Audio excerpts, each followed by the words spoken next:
Nah, inilah kehati-hatian kita. Mumpung kita masih dikasih waktu, kita tata keimanan kita. Kita benahi ketauhidan kita. Jangan sampai kita terlena hanya sekedar mengejar dunia terus, berpikir tentang penataan dunia, memikirkan jabatan, memikirkan ekonomi. Hati kita lupakan, hubungan kita dengan Zat yang Maha Suci kepada Allah ini kita lalai. Jangan kau sia-siakan hidupmu. Di sisa waktu yang ada, di sisa sesuatu yang kita lalui, okelah kita melalui banyak kesalahan. Tapi setelah kita memahami ini dan mengerti kesadaran ini, bahwasanya tubuh ini adalah bukan diriku, tubuh ini adalah suatu kendaraan, ya kita mulailah berjalan kembali kepada jalan keilahian itu sendiri.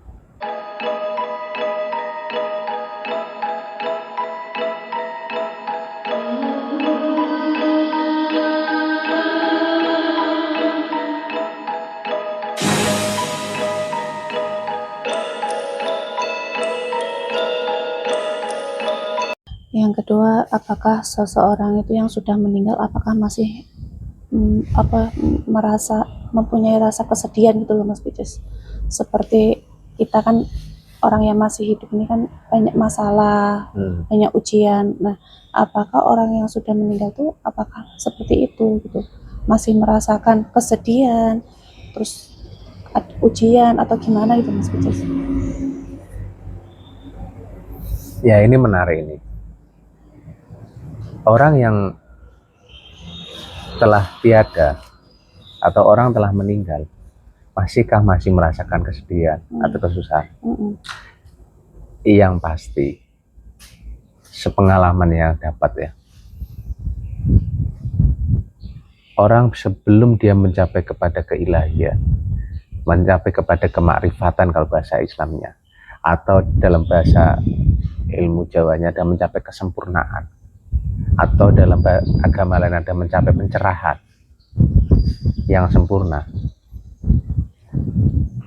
otomatis ketika banyak kemelekatan di dalam diri, banyak pengakuan, keakuan yang melekat yang sangat besar di dalam diri ini, sudah pasti rasa kesedihan itu pasti akan ada, rasa kesusahan itu ada, karena dia masih merasa belum mampu mengembalikan kepada keilahian atau belum mencapai kemakrifatan. Artinya walaupun dia berpindah alam, rasa tubuh ini masih ada, rasa jiwa ini ada. Ketika melekat ini dibawa ke sana juga, kayak orang mimpi itu loh. Tubuhnya kan tinggal, tapi dia berpindah di alam mimpi. Ketika dikejar harimau, ngos-ngosan tidak. Padahal tubuhnya tidak dikejar ya, cuma sukmanya. Kenyataan dia mengalami capek. Itu kan contoh yang nyata. Tapi ketika dia mimpi sesuatu yang indah, tubuhnya juga merasakan. Walaupun tubuhnya tidak mengalami, tapi sukmanya mengalami. Merasakan kan? Itu contohnya. Tapi kalau mencapai kepada keilahian yang sejati, inna lillahi wa inna ilaihi rojiun, semua datang dari Allah, kembali kepada Allah. Terus Allah itu gambarannya apa? Kan tidak bisa digambarkan. Senangnya kayak apa nggak bisa digambar. Ya, hanya Allah itu sendiri yang tahu. Artinya ketika orang nyampe kepada keilahian, ya surga itu milik Allah. Kebahagiaan itu atau rezeki itu Allah yang memberikan. Dan kita nggak bisa mengukur. Orang yang sudah mencapai pada tingkatan keilahian, kebahagiaan itu bukan diukur dari rasa keduniawian. Gitu. Jadi bukan berarti orang yang sudah tiada itu terus selesai sudah masalah itu bukan ya Mas Picus ya? Enggak. Hmm. Orang meninggal, dia hanya pindah alam lah. Dan kondisinya berbeda, tapi secara rasa ketika masih kemelekatan itu masih ada, ya ke bawah terus. Maksudnya kemelekatan itu yang bagaimana ya Mas Picus? Kemelekatan itu adalah merasa akunya ada. Jadi maksudnya waktu masih hidup dia merasa dirinya ada gitu ya? Gimana Mas Picus? Gini, kemelekatan keakuan, contoh gini kan, menurutmu tubuh ini dirimu atau bukan dirimu? Iya. Dirimu. Umumnya orang akan merasa tubuh ini adalah diri kita. Iya. Betul ya? Diri ini adalah diri kita. Padahal kenyataannya kan kalau kita pahami secara perlahan, tubuh ini hanya kendaraan di muka bumi ini. Dengan tubuh ini kita bisa merasakan kesedihan. Dengan tubuh ini kita merasakan kenyang. Dengan tubuh ini kita merasa haus. Ya, jadi sebenarnya diri ini bukan diri ini. Diri ini bukan tubuh ini. Bukan tubuh ini. Jadi diri ini yang mana ya Mas Picus? Diri ini adalah sesuatu yang di dalam. Rohani yang di dalam ini yang sebenarnya. Bukan tubuh ini. Tubuh ini hanya tampilan sesuatu yang di dalam. Maksudnya atau roh itu ya Mas Picus? Ya, tampilan yang dari dalam atau sekedar tunggangan atau kendaraan untuk di muka bumi ini. Gitu. Tubuh ini kalau dikupas, ini sejatinya sebuah sel. Ya kan, kalau ilmu kedokteran. Tubuh ini intinya apa? Kan sulit ini. Ya kumpulan dari semuanya, antara tangan, kepala, ya semua anggota tubuh ini. Iya, dari sel-sel dari. Iya, dikatakan tubuh. Dikatakan tubuh. Tapi intinya mana? Tidak akan ditemukan. Nah, tubuh ini tidak bisa bergerak kalau tidak ada ruhnya atau sukmanya. Tidak ada ruh atau tidak ada daya hidupnya ini tidak bisa bergerak. Nah, yang dimaksud diri ini tadi apa ruh itu? Iya, diri yang sejati. Ruh itu ya Mas Picus? Iya. Makanya yang dihukumi itu nanti itu kan. Gak mungkin orang berkendara. Aku tadi mengatakan adalah tubuh adalah suatu kendaraan. Orang yang berkendara, ketika terjadi anggap aja sesuatu yang tidak mengenakan, merusak di perjalanan, merusak fasilitas umum, anggap aja begitu ya. Apakah yang dihukum ini mobilnya? Enggak. Kan yang mengendarainya. Iya. Kenapa kamu tabrak ini? Iya. Iya kan? Iya. Nggak jauh beda. Tubuh ini juga seperti ini. Tubuh ini, ketika kamu masih menyadari tubuh ini adalah dirimu, yaitu tanda kemelekatannya sangat tinggi. Dan ketika tidak ada, yang dihukum adalah ya ruhnya tadi ya Mas Picus? Ruhnya tadi. Lebih berat lagi. Karena kemelekatan tinggi, tubuh ini kebawa rasa di dalam alam setelah kematian itu.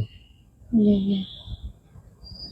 Jeleknya terkadang ketika ini terbawa ke dalam situ, perasaan lapar atau ingin makan ini akan kebawa juga.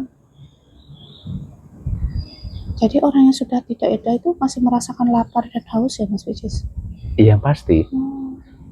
Gak jauh beda wali-wali Allah mendapat rezeki. Jangan kau katakan dia mati, tapi dia hidup di sisinya.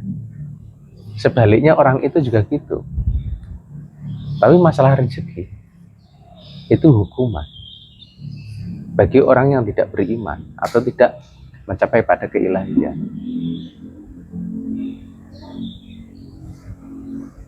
Gitu. Nah, inilah kehati-hatian kita. Mumpung kita masih dikasih waktu, kita tata keimanan kita benahi ketauhidan kita.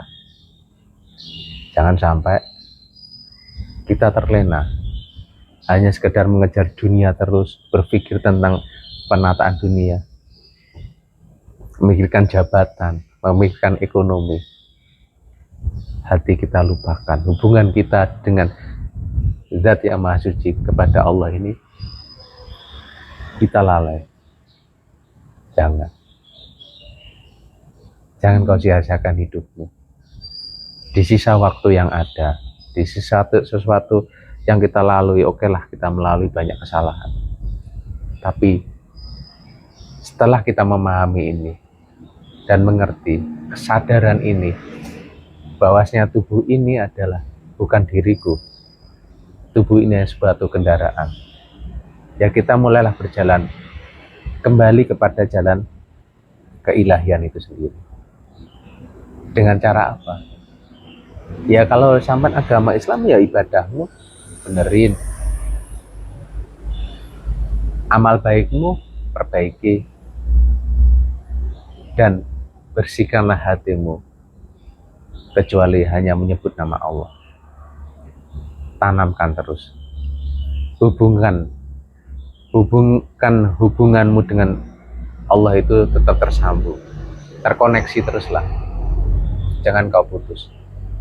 Sebagai wujud pengabdianmu kepada Allah, sebagai wujud pengabdianmu kepada Zat yang Maha Suci itu sendiri, atau wujud penghambaan bahwasannya kamu butuh Allah setiap saat, setiap waktu, setiap detik.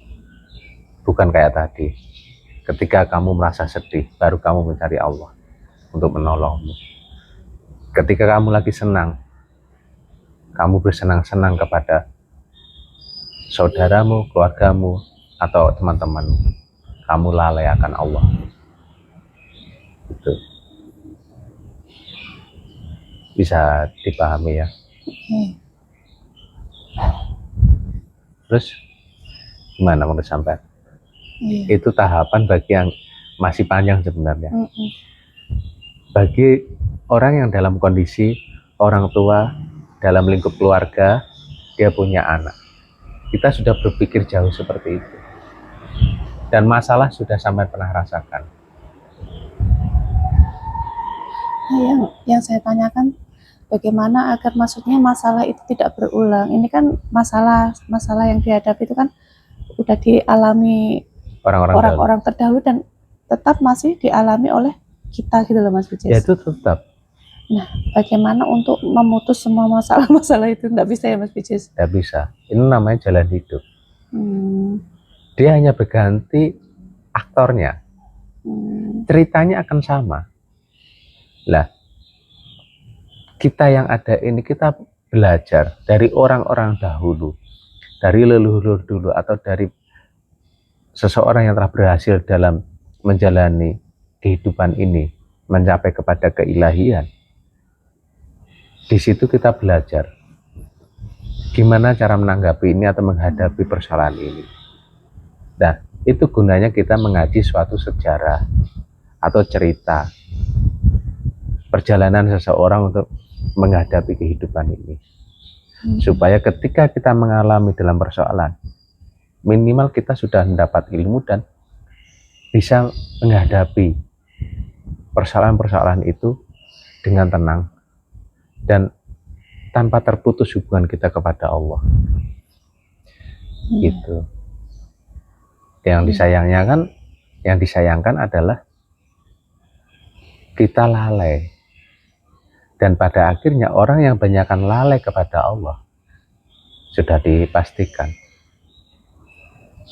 itu sangat berat untuk kehidupannya.